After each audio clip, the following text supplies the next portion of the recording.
함께 보실 하나님의 말씀은 에베소서 2장 21절에서 22절 말씀입니다.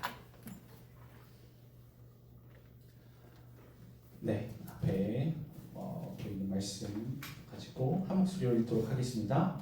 그의 안에서 건물마다 서로 연결하여 주 안에서 성전이 되어가고 너희도 성령 안에서 하나님이 거하실 처소가 되기 위하여 그리스도 예수 안에서 함께 지어져 가느니라.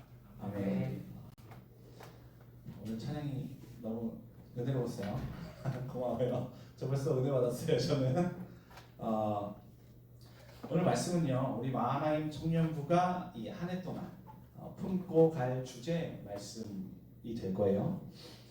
2026년 우리 마하나임의 표가 뭐냐면 서로 연결하여입니다.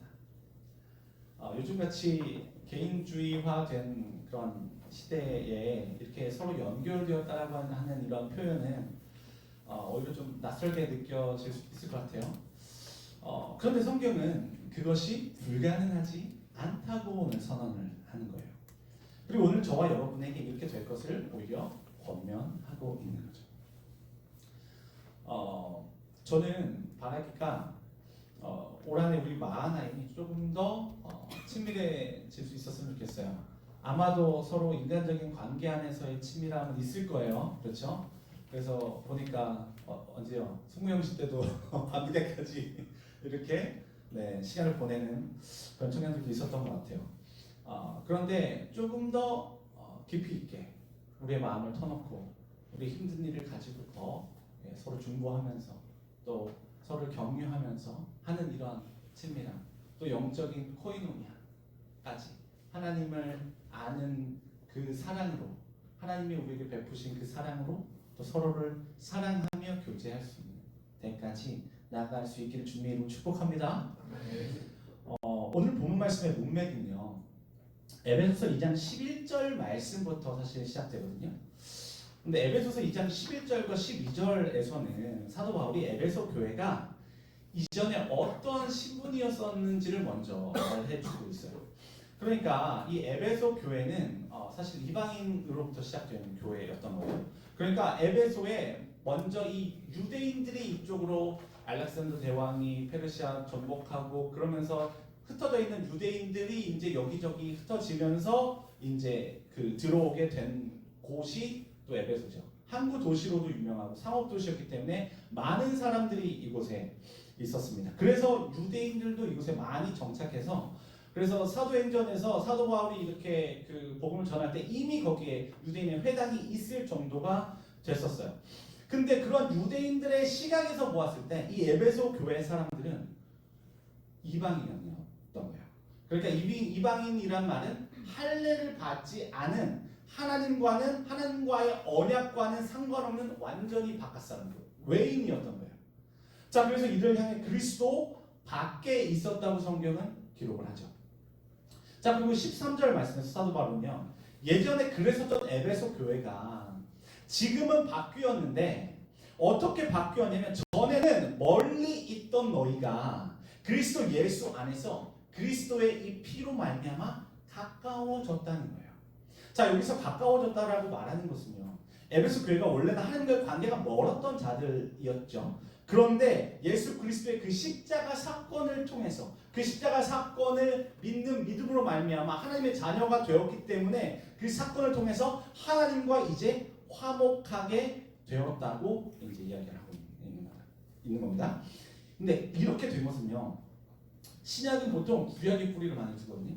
근데 그 배경이 어디 있냐면 이 구약 성경을 보면 대제사장이 이제 그 히브리 달력으로 7월 10일이라고 하는 대속죄일이라고 하는 날이 있어요. 그러면 대제사장이 이 백성의 죄를 속하기 위해서 짐승의 피를 들고 이 지성소로 향했던 것으로부터 이제 시작되는 거예요. 자, 그러니까 사실 죄를 가진 인간은 하나님께 나아가는 것이 불가능했죠.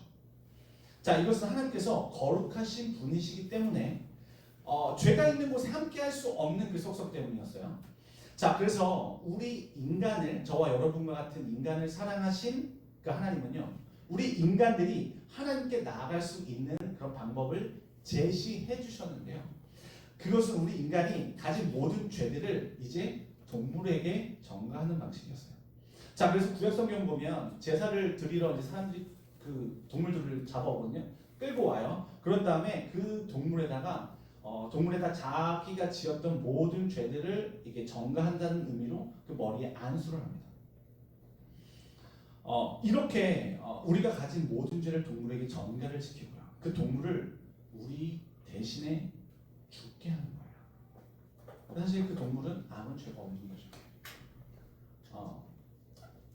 근데 그 방식을 사용하게 하심으로써 우리가 지었던 모든 죄가 사함받을 수 있는 길을 열어주신 거예요. 그래서 구약을 보면 1년에 한 번 대제사장이 이 동물의 피를 가지고 지성소로 들어갔습니다. 거기서 온 이스라엘을 위해서 죄를 속함받는 이 예식을 진행했던 거예요. 근데 이때 사용했던 피가 수송아지 피 그리고 염소의 피 이 두 가지를 사용했어요. 하나는 먼저 대제사장 본인도 죄인이잖아요. 그러니까 본인과 자기 자신의 어떤 가정을 위해서 이 수송아지 피를 들고 갔고요. 그 다음에는 온 백성을 위한 그 속죄 예식을 이 염소의 피 가지고 한 거예요. 그런데 이런 구약의 속죄 예식은 무엇을 예표하고 있었냐면 예수 그리스도께서 신약에 오셔서 십자가에 달려서 돌아가신, 그래서 대신 죽으셔야 했던 것들을 미리 이 구약에서 보여주었던 거죠. 근데 이것을 어떻게 할 수 있냐면 히브리서 9장 12절 말씀에 이렇게 기록하는 거예요. 네, 제가 읽어드리도록 할게요. 염소와 송아지의 피로 하지 아니하고 오직 자기의 피로 영원한 속죄를 이루사 단번에 성소에 들어가셨느니라. 자, 이 말씀을 보면요, 구약의 대제사장이 했던 일을 지금 누군가가 동일하게 하고 있는 걸 볼 수 있죠. 그렇죠? 자, 근데 이분이 바로 예수 그리스도신 거예요. 자, 예수 그리스도께서 친히 저와 여러분의 대제사장이 되어 주신다, 성경은 이야기를 하는 거예요. 그래서 이제는 어떠한 동물이 아닌 거예요. 동물을 대신 잡아와서 하는 게 아니라 자신의 몸을 직접 찢어서 거기서부터 나오는 그 흘린 피, 보배로운 피, 보혈이라고 얘기하잖아요. 그 보혈로서 저와 여러분의 모든 죄를 사해 주셨다고 지금 성경은 기록하고 있는 겁니다. 그래서 요한복음 3장 16절 말씀은요, 하나님이 세상을 이처럼 사랑하셨다고 고백하죠. 그러니까 여기서 이처럼이라는 말이 바로 이러한 방식으로 라는 말이에요. 그러니까 우리의 죄를 위해서 대신 죽으심으로써 우리의 죄를 사해 주시는 바로 이러한 방식으로 우리를 사랑하셨다는 거죠. 여러분 어떠세요? 나 때문에 대신 누군가가 죽어야 한다? 사실 나 때문에 동물이 죽어야 하는 것도 사실은 받아들이기가 좀 어렵지 않아요? 그 누군가는 사실 죽을 필요가 없는 거잖아요. 그렇지 않아요? 근데 나를 사랑하는 창조주께서 나를 살리기 위해서 친했던 우리가 아니었어요. 성경은 뭐라고 원수지간이었던 우리를 살리기 위해서라고 얘기를 합니다. 정말 원수와도 같았던 저와 여러분을 위해서 자신의 아들을 대신 죽인다. 이해가 되세요?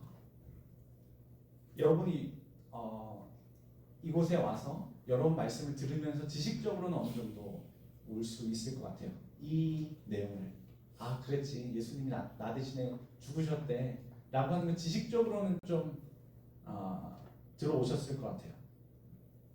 근데 이게 정말 마음으로 다가오시냐고 여쭤보는 거야.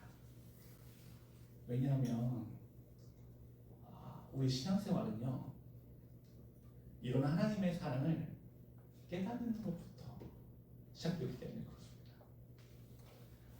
하나님의 사랑이 깨달아지잖아요.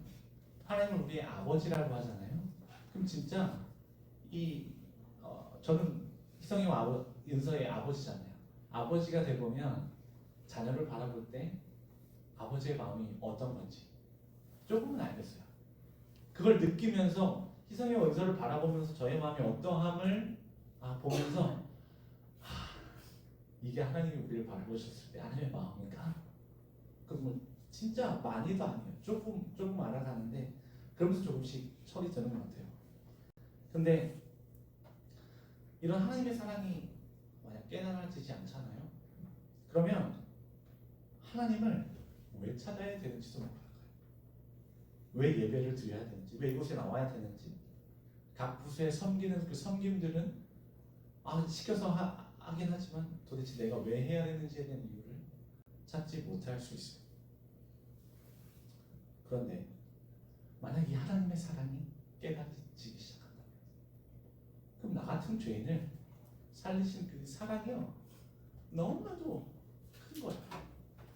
그러니까 그 사랑에 감사하는 마음으로 섬기는 이런 것들은 사실은 되게 이제 좀 작아지기 시작하는 거예요. 왜? 나는 이미 깨달았으니까.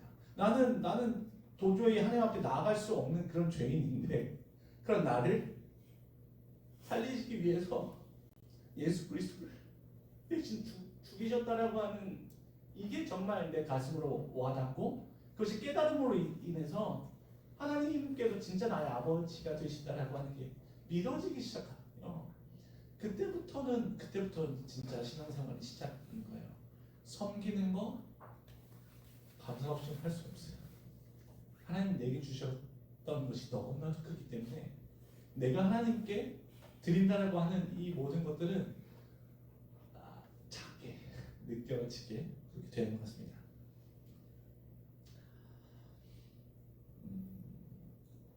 그래서 바라는 건요, 저와 여러분이 구원받았다라고 하는 이것이 관념적인 어떤 것에서 그치지 않았으면 좋겠어요.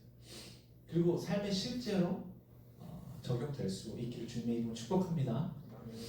오늘 본문 말씀에 나온 에베소 교회도요, 저와 여러분처럼 이제는 하나님의 관계가 가까워지게 되는 그런 사람들이에요. 자, 그런데 예수 그리스도의 이 십자가 사건은 에베소 교회와 하나님과의 그 관계, 수직적인 관계도 침묵하게 했지만요, 거기서 그치지 않고 또 다른 관계로 확장이 되는 걸 성경이 이야기를 해주고 있거든요. 이 또 다른 관계에 대해서 에베소서 2장 14절 말씀은 이렇게 기록하고 있어요. 둘로 하나를 만드사 원수된 것 곧 중간에 막힌 담을 자기 육체로 허셨다. 자, 여기서 말하는 둘은 누구를 가리키냐면 에베소 지역에 있었던 바로 그 유대인들과 이방인들, 이 둘을 가리키는 거예요. 자, 그러니까 예수 그리스도의 십자가 사건은요, 하나님과 우리라는 수직적인 관계도 화목하게 하시지만 우리와 우리의 이웃이라고 하는 수평적인 이런 관계 또한 화목해 하시는 거예요. 정말 놀라운 원리인 거죠.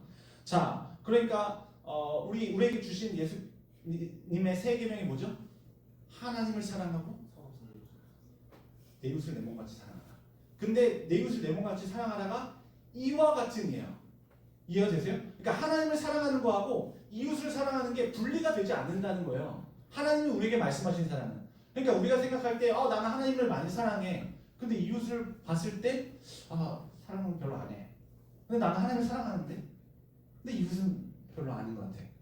그럼 이거는 뭔가 왜곡된 사랑이라는 거예요. 하나님 우리에게 말씀하신 그 사랑이 아니라는 거예요. 왜? 하나님을 사랑한다라고 하면, 하나님을 사랑한다라고 하는 사랑은 사실 우리의 인간적인 사랑을 얘기하는 게 아니죠. 성령으로 말미암은 하나님의 성품을 우리가 덧입는다라는 거예요. 그렇게 되면 하나님을 사랑하는 것과 이웃을 사랑하는 것이 서로 연결된다는 거예요. 오늘 말씀에서 서로 연결된다고 표현한 것처럼. 근데 사실 유대인들에게 있어서요, 이방인들은 어떤 사람들이냐면 원수와도 같은 사람들이었어요. 왜냐하면 유대인들은요, 이방인들을 할례받지 못한 민족이라고 여겼잖아요. 자, 그래서 사복음서의 비유를 보면 그 이방인들을 가리켜서 어떤 동물의 비유를 하냐면 개라는 것의 비유를 들고 있어요. 수로보니게 여인에게 찾아온 그 예수님. 그래서 수로보니게 그 자녀의 떡을 취하여 개들에게 던짐이 마땅치 않느라. 근데 그 여인의 믿음이 뭐였어요? 좋습니다. 그렇지만 그 개들도 그 산에서 떨어지는 부스러기를 먹습니다. 정말 놀라운 믿음이에요. 근데 이랬던 것처럼 유대인들의 인식 안에 이 이방인들을 향한 그들의 시선이 고스란히 담겨져 있는, 그들이 어떻게 생각하는지 천하게 여겼다는 거예요. 그래서 예루살렘 성전을 보면요, 이방인들이 들어올 수 있는 영역이 제한되어 있어요. 자, 이 이방인들은요, 오직 이 이방인들이 머무를 수 있는 뜰이라고, 이방인의 뜰이라고 하는 곳까지만 들어갈 수 있어요. 그래서 좀 전에 읽었던 에베소서 2장 14절에서 중간에 이 막힌 담이라고 표현하잖아요. 자, 이 막힌 담이라는 표현은요, 이방인들과 유대인들을 구분짓는 1.5m의 그런 담이었다고요. 자, 그래서 이 요세푸스, 그 당시의 역사가요, 요세푸스를 보면 이런 경고 문구가 쓰여 있다고 얘기를 해요. 어떤 이방인도 이 담 안으로 들어오는 것을 금한다. 어기는 자는 사형에 처한다. 와, 지금 정말 무시무시하지 않나요? 자, 그러니 거꾸로 자신을 천하게 여기는 유대인들을 향해서 이방인들 또한 어떤 마음이 있겠어요? 당연히 적대감 있잖아요. 자기를 인정해주지 않는데, 자기를 천하게 여기는데, 네네네네 주인님 하는 마음은 없겠죠. 왜? 주고받는 거잖아요, 마음은. 그러니까 둘과의 관계는 완전히 적대 관계였던 거예요. 자, 그런데 예수 그리스도의 십자가 사건이 이들을 막고 있었던 이 담을 허물어 뜨렸다 말씀하시는 겁니다. 여러분, 이게 바로 복음의 능력 아닐까요? 막힌 담을 무너뜨릴 수 있는 능력. 옛날에 우리나라의 그 교회사를 봐도 그런 거예요. 박성춘이라는 그 분이 백정 출신이었거든요. 완전 천한 계급. 근데 장로가 된 거예요. 승동교회인가요? 거기에. 근데 조금 있다가 또 왕족 출신의 누가 또 장로가 됐어요. 같은 교회에서. 그러면 백정 출신의 장로와 왕족 출신의 장로가 같은 교회에서 사역을 해나간다. 되는 거예요. 이게 바로 복음의 능력이다. 복음이 힘이 없지 않다. 우리 삶을 변화시켜서 그 믿음의 눈으로, 오늘 제가 유치부 설교할 때 말씀 안경이라는 이거 가지고 이제 설교를 했거든요. 이 말씀 안경을 낀 사람들, 믿음으로 세계관이 성경에 기초하는 세계관으로 탑재가 된 사람들은 그 성경 말씀의 기초에서 세상을 바라보기 시작하는데, 그러니까 우리의 인간적인 어떤 사고, 우리를 가치 평가하는 그 세상의 가치 기준을 들이대는 게 아니죠. 오직 하나님의 말씀에 입각해서 역으로 우리가 세상을 바라보게 되는 것입니다.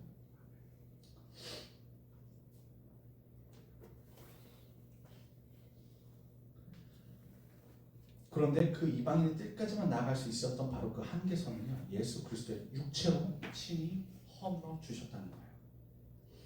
그래서 저와 여러분은요, 이렇게 유대인들과 같이 하나님께 더 가까이 나아갈 수 있게 되었습니다. 그런데 그러니까 유대인들도 사실은 이 성막 모형 또는 헤롯 성전을 기준으로 보면 이방인들보다는 조금 더 이 성소로 가까이 나갈 수 있는 권한이 있었거든요. 근데 그들도 가는 데에 좀 제한이 있었어요. 그 이후부터는 누가 들어가냐면요, 제사장. 그러니까 제사장이 아닌 일반 유대인들도 가는 데까지는 제한이 됐었던 거예요. 근데 이 제사장들은 성소까지 나갈 수 있었어요. 자, 이곳에서 분향을 하면서, 분향은 이제 향을 피우는 거예요. 그래서 그 분향을 가리켜 우리의 기도라고 성경은 이야기하죠. 그 분향을 피워서 그 분향의 향기로 인해서 대제사장이 이렇게 지성소까지 들어가도 죽임당하지 않을 수 있는 하나님의 은혜를 얻었어요. 1년에 단 한 번. 거기서 제사장들은 기도와 예배를 드렸어요. 성소에서. 그런데 일반 대제사장도 들어갈 수 없는 곳이 한 곳이 있었는데, 그곳이 바로 지성소, 지극히 거룩한 장소였던 거예요. 여기는 그 의미답게 오직 대제사장만이 1년에 한 번밖에 못 들어가요. 2번 들어가면 어떻게 될까요? 죽임당하는 거죠. 그런데 예수 그리스도께서 십자가에 달려 죽으셨을 때 이 지성소를 가리웠던 휘장이 위에서 아래로 찢어 내려진 겁니다. 자, 그래서 이제는 어떻게 됐죠? 저와 여러분이 하나님이 계신 이 지성소까지 나아갈 수 있는 담대함을 얻었다고 성경은 기록합니다. 믿으세요? 저와 여러분은요, 성령이 거하시는 성전으로 부르셨기 때문에 각자가 있는 곳에서 하나님의 임재를 경험할 수 있는 바로 그 길을 열어주신 겁니다. 우리가 구약에 태어났으면, 구약시대에 태어났으면 정말 어떻게 할 뻔했어. 정말 두려운 하나님을 생각했을 거 아니에요. 근데 지금 그 은혜를 입어서 예수 그리스도의 십자가 사건을 통해서 그 지성소까지 아까도 찬양하면서 얼마나 은혜가 돼요. 그럼 우리 안에 계신 성령으로 말미암아 기뻐 뛰는 사람이 찬양할 때 어떻게 돼요? 하늘문이 열리는 겁니다. 그 은혜를 입어서 그 하늘나라를 소유한 자로 서게 되는 거예요. 그게 바로 하나님의 백성이죠. 하나님께서 다스리심을 하늘나라로 표현하잖아요. 하늘나라는요 어떤 장소의 개념보다 통치의 개념으로 이해를 하셔야 돼요. 하나님이 우리를 지금 통치하신다. 그러면 통치를 받는 우리는 하나님의 백성이다. 그게 정체성인 거예요. 그래서 그 하나님의 백성이 가는 모든 곳곳이 하늘나라가 확장될 수 있는 일이 되는 겁니다. 믿으십니까? 자, 그리고 이제 20절 말씀으로 가면요, 이제 건축에 대한 개념이 들어오기 시작하거든요. 사도 바울은 하나님의 권속이 된 에베소 교회를 향해서 뭐라고 얘기를 하냐면, 너희는 사도들과 선지자들의 이 터 위에 세우심을 입은 자라고 표현해요. 자, 여기에서 터 위에 세우심을 입었다라는 표현을 보면 이 사도 바울은 에베소 교회를 무엇으로 비유한 거예요? 바로 건축물이죠. 그렇죠? 자, 여기 건축 전공한 그 지체들 있죠. 그죠? 현직 경제 등등 그죠? 건축. 네. 갑자기 놀래고 네. 자, 근데 우리 건축물을 세우려고 할 때 건축 설계가 다 맞춰지잖아요.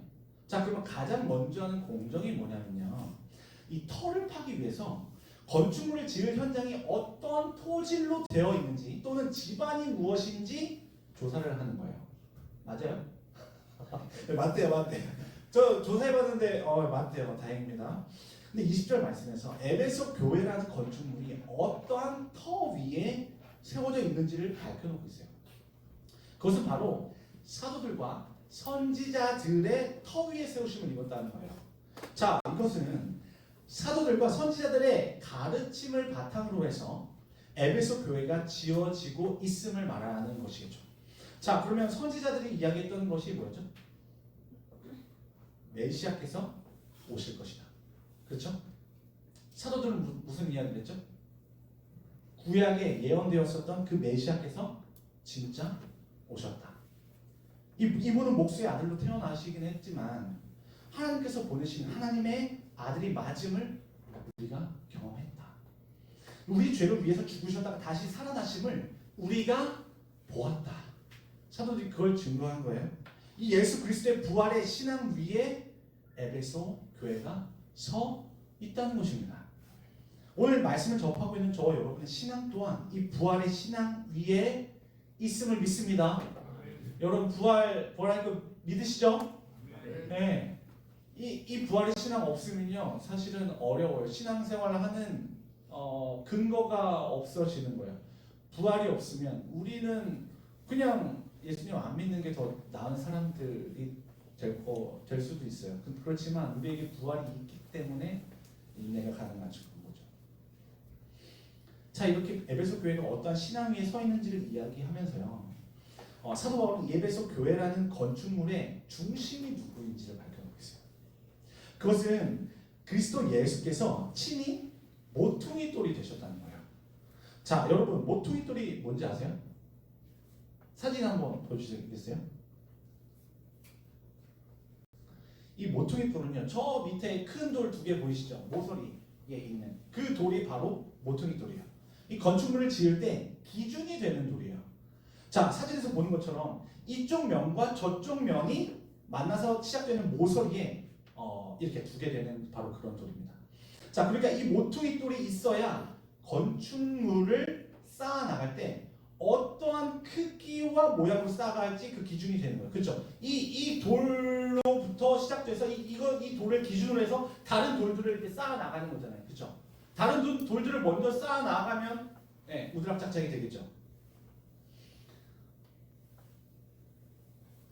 자, 그런데 오늘 말씀에서 에베소 교회라는 이 건축물이 쌓아지려고 할 때 그 기준을 누구로 삼아야 한다고 사도 바울은 이야기하고 있냐면요, 바로 예수 그리스도시라는 거예요. 자, 이 말씀은 오늘 저와 여러분들에게 시사하는 바가 큰데요, 저와 여러분과 같은 현대의 교회는 건물이 아니죠. 저와 여러분과 같은 하나님을 믿어서 하나님을 주라 시인하는 그 거룩한 공동체를 일컬어 교회라고 하죠. 그 현대 교회가 선지자들과 사도들이 말한 그 부활의 신앙 위에서 계속 삶을 영위해 나아갈 때요. 저와 여러분의 삶의 중심에는 항상 누가 계셔야 한다고 이야기하냐면 바로 예수 그리스도께서 계셔야 함을 얘기하고 있는 겁니다. 예수 그리스도께서 저와 여러분의 삶의 기준이 되어 주셔야만 저와 여러분이라는 건축물이 올바로 세워질 수 있다고 얘기를 하는 겁니다. 만약 이 모퉁이 돌이 제시하는 기준에 따르지 않게 되면 그 건축물이 들쭉날쭉한 모양으로 계속 서게 될 것이기 때문에 그렇습니다. 그러니까 모퉁이 돌 이후에 쌓여지는 이 돌들의 크기나 이 모양은요, 모두 무엇을 기준으로 맞출 수밖에 없는 거예요? 모퉁이 돌이에요. 이 모퉁이 돌이 크고 반듯하면요, 그렇게 큰 만큼 다른 돌들의 높이와 모양도 그 모퉁이 돌에 맞춰서 놓여지게 된다는 것이죠. 자, 이럴 때 건축물은 올곧게 설 수 있기 때문일 것입니다. 자, 오늘 본문 말씀인 에베소서 2장 21절과 22절의 말씀은요, 바로 이러한 배경 속에서 주어진 말씀인 거예요. 오늘 본문 말씀 다시 한번 띄워주세요. 다시 한번 한 목소리로 읽어보도록 하겠습니다. 시작! 그의 안에서 건물마다 서로 연결하여 주 안에서 성전이 되어가고 너희도 성령 안에서 하나님이 거하실 처소가 되기 위하여 그리스도 예수 안에서 함께 지어져 가느니라. 자, 이 말씀에서 그의 안에서 건물마다 서로 연결이 되었다고 하는 이 표현은요, 자, 바로 모퉁이 돌 대신 예수 그리스도를 중심으로 해서 다른 돌들이 놓여지고 있음을 이야기하고 있는 거죠. 자, 근데 한번 상상해 보세요. 모퉁이 돌을 따라 놓여지는 돌들이 어떠해야 연결될 수 있을까요? 만약 돌들이 서로 삐죽빼죽해, 삐뚤빼뚤해, 온전히 연결이 안 되죠. 이 돌들이 연결되기 위해서는 우선 모퉁이 돌이 어떠한지를 기준으로 삼는 게 필요하겠죠. 그리고 자신의 모습이 어떠해야 하는지 그 모습을 따라가야 될 것입니다. 자, 그리고 이 기준에 따라 내가 놓여질 때 다른 돌들과 가지런히 놓여지기 위해서 내가 얼마나 깎여져야 하는지를 고민할 거예요. 이 돌들, 나머지 돌들은. 자, 나는 얼만큼의 높이가 적당한지, 자, 내 모양이 너무 뾰족하지는 않은지, 계속해서 이 모퉁이 돌을 보면서 이것을 거울 삼아서 말씀 대신 예수 그리스도를 기준 삼아서 계속 그 거울에 자신을 비춰보는 겁니다. 그리고 내 모습이 어떠한지, 내가 너무 모난 상태에 있지는 않은지, 그래서 내가 다른 지체를 지금 찌르고 있지는 않은지. 그리고 21절 하반절에서는요, 이 건축물의 정체가 뭔지를 밝혀주고 있는데요, 주 안에서 성전이 되어 간다는 것입니다. 자, 그러니까 모퉁이 돌 대신 예수 그리스도와 함께 지어져 가는 나의 정체는 바로 성전이라는 거예요. 자, 고린도전서 3장 16절은 이렇게 이야기를 하는데요, 너희는 너희가 하나님의 성전인 것과 하나님의 성령이 너희 안에 계시는 것을 알지 못하느냐. 자, 이 두 말씀을 종합해서 보잖아요. 자, 그러면 하나님께서는 저와 여러분 가운데 거룩하신 하나님의 영, 그 성령님을 거하게 하신 성전으로 부르셨어요. 그걸 알겠죠? 성전이라고 하셨으니까. 이것은 저와 여러분의 정체성이 되는 거죠. 자, 그런데 오늘 본문 말씀을 통해서 또 하나 알게 되는 건 뭐냐면 성전으로서 계속 지어져 가야 된다는 거예요. 자, 이것은 구원받은 이후에 믿음을 가진 하나님의 사람들이 계속해서 하나님의 성품을 구하면서 성숙해 가야 함을 말씀하시는 거죠. 자, 이렇게 성전으로 지어져 가는 것의 최종 목적지가 어딘지 아세요? 바로 새 예루살렘입니다. 새 예루살렘 들어보셨어요? 천국을 상징하는 여러 가지 비유가 있어요. 이미지가 있어요. 그게 새 하늘과 새 땅으로 표현도 되고, 이 새 예루살렘 성, 그 도시 안에 있는 성, 근데 그 성전의 정체는 사실은 성전입니다. 성전.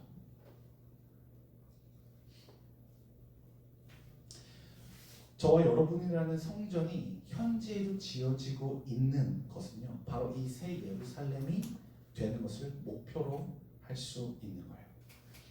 왜냐하면 이 새 예루살렘의 구조가 어떻게 되냐면 가로와 세로와 높이가 같은 정육면체거든요.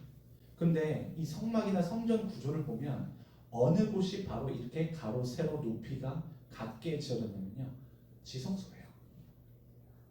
그러니까 하늘나라는 누가 들어가는 곳이죠? 성전으로서 지어지고 있는 자들. 믿으십니까? 자, 그래서 오늘 본문 말씀 22절은요, 너희도 성령 안에서 하나님이 거하실 처소가 되기 위하여 그리스도 예수 안에서 함께 지어져 간다고 말씀하는 겁니다. 요한계시록 21장 2절에서 새 예루살렘을 묘사할 때 어떻게 설명하냐면요, 이래요. 거룩한 성 새 예루살렘이 하나님께로부터 하늘에서 내려오니 그 준비한 것이 신부가 남편을 위하여 단장한 것 같았더라. 아멘. 자, 우리 교회를 보면서 뭐라고 표현하죠? 신랑 대신 예수 그리스도를 맞이할 예비 신부라고 표현하죠. 같은 의미인 거예요. 그러니까 신부된 교회인 저와 여러분은요, 지금도 정결함으로 하루하루를 살아내는 것이 필요하다고 성경은 이야기하는 거죠. 그러므로 우리 마하나임이 오늘을 성전으로서 살아내는 것도 궁극적으로는 무엇을 소망하는 가운데 이루어져야 하냐면 바로 새 예루살렘입니다. 이것이 우리의 궁극적인 목표가 되는 거예요. 이 목표점이 있어야 지금 달려가는 우리의 삶이 지치지가 않는 거예요. 우리가 갖고 있는 믿음만 있어서는 되는 게 아니에요. 믿음, 그리고 그 우리가 표대로 삼은 것을 가지고 그 목표점이 있어야 소망, 인내가 생길 수 있는 거야. 믿음, 소망, 그리고 모든 사람들 하나님께서 우리에게 주신 그 세 계명, 하나님을 사랑하고 서로를 사랑하는 가운데 사랑, 믿음, 소망, 사랑이 같이 연결이 돼서 하나님의 나를 이루어 가야 진짜 그 천국에 갈 수 있는 날까지 저희가 살아갈 수 있는 힘이 될 수 있는 줄로 믿습니다. 이제 말씀을 맺겠습니다. 오늘 에베소서 말씀을 통해서 이방인이었었던 저와 여러분은요, 예수 그리스도의 십자가 사건으로 말미암아 하나님과 화목한 자가 되었다라고 하는 것을 오늘 볼 수 있었어요.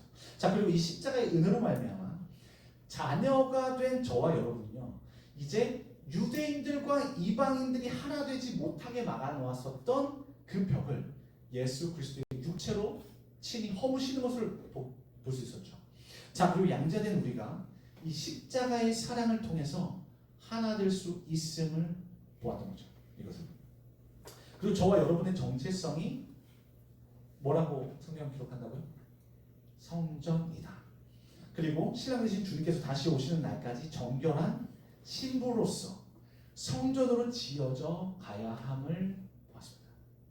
여러분, 그런데 성전으로 지어져 간다는 것은요, 혼자 할 수 있는 일이 아닐 거예요. 하나님은요, 저와 여러분을 부르실 때 함께 지어져 갈 성전으로 부르셨다는 거예요. 자, 그러므로 저와 여러분은 이 모퉁이 돌 되신 예수 그리스도를 중심으로 해서요, 서로가 서로를 품을 수 있는 그런 관계가 되어야 합니다. 그래서 저와 여러분이 서로 연결되었다라고 할 수 있게 될 것입니다. 하나님께서 우리 가운데 허락하신 그 성령 하나님께 순종하는 순종함이 필요해요. 왜냐하면 우리는 연약하니까. 구원받은 하나님의 자녀이긴 하지만 여전히 하나님의 성품을 배워야 할 것이 많고 그리스도의 장성한 분량까지 이르기까지 우리는 성장 성숙해야 되니까 그간에 맞게 되는 여러 가지 시행착오들이 많을 거예요. 그래서 서로가 서로에게 아픔을 주기도 할 거고요. 그래서 그 관계 안에서 좀 틀어지는 어떤 때를 만나기도 하겠죠. 그러나 오늘 말씀 안에서 그런 마음을 품을 수 있었으면 좋겠습니다. 하나님께서 나를 성전으로 불러주셨다면 그것이 나의 정체성이고 내가 지금은 부족하지만 그렇지만 하나님께서 나를 사랑하신 그 사랑으로 내가 하나님을 사랑하길 원하고 하나님 말씀하시는 것을 내가 조금이라도 한번 실천하면서 하나님을 사랑하는 마음을 나타내고 또한 이웃을 사랑하는 마음을 조금만 품을 수 있다면 그것이 바로 우리 마하나임의 시작이 되지 않을까 생각이 듭니다. 그래서 말씀을 맺으면서 우리 함께 이 찬양 함께 불렀으면 좋겠는데요. 함께 지어져 가네라는 찬양